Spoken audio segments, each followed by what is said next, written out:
As we start to guide a child down the path of reading with phonics, there are two cognitive processes which are totally essential and which can be big hurdles to some of the children.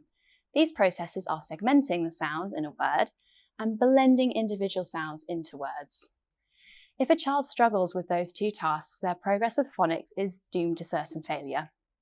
That makes this one of the most critical of our training videos.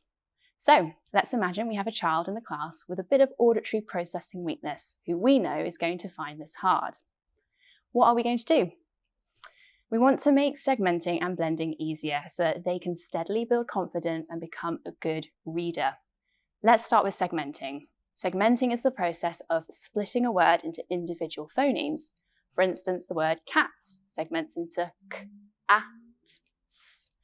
Once you have demonstrated this, the children can directly practice it with individual words. You will find that they're not perfect at first, and that's fine. We recommend not highlighting errors as they do this practice because they will improve naturally with time.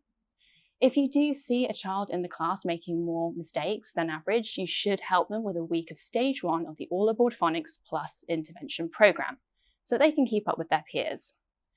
To make this segmenting practice more fun, you can play one of our segmenting games like Sound Talk. You'll find it in our manuals. When you play Sound Talk, everyone talks segmented words instead of blended words. You can combine it with other games like Simon Says. So as an example, you might say, Simon says, it's, and everyone should sit. Then a child takes a turn and they might say, Simon says, I, all, and everyone should smile. So if they say I'll, you should definitely still smile rather than correcting them.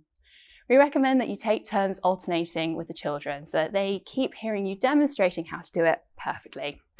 So what does perfect sound like? Well, the key is to keep the sounds you make as close as possible to the individual phonemes. You'll have heard me say s, it, not s, it. You want to keep coaching the children on making those crisp sounds because it's going to make the blending steps so much easier. The best way is to keep demonstrating the crisp sounds and being very supportive when the child mimics that nicely. You can listen to us voicing each of the phonemes on our phoneme video. The children can also watch it and practice while watching the video, and they can just have a go at making those sounds.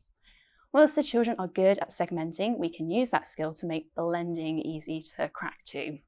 It is critical that you help them master the segmenting before you start working on blending. We have worked with thousands of children who have got stuck in phonics because they could not blend sounds into words. But the good news is that the process I'm about to share with you has cracked it for all of them every single time, and usually in just a few days. As the children start to practice blending, you should ask them to choose a word and segment it into phonemes. By choosing the word themselves, it means that they keep in their comfort zone. They will also focus on what the word is more than if you give them the word. Once they have segmented the word to the best of their ability, they should blend those sounds back into the original word. This might sound like flower, flower.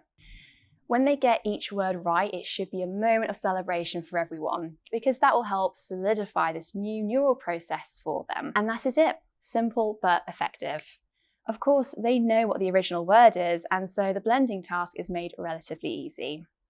You will just have to trust us that this works every time. Once you have tested it a few times, you will see what we mean. We recommend that each child segments and reblends 5 words in this way each day, either with you or with their parents. In just a week or 2, they will become master segmenters and blenders. It has always been surprising how effective this little blending exercise is. Our best guess is that the children actually do more than 5 words a day in their heads at different moments throughout the day. That would explain how quickly the neural changes happen. Anyhow, the crucial thing is that you will have helped them build perhaps the most essential foundation to their future reading confidence and accuracy.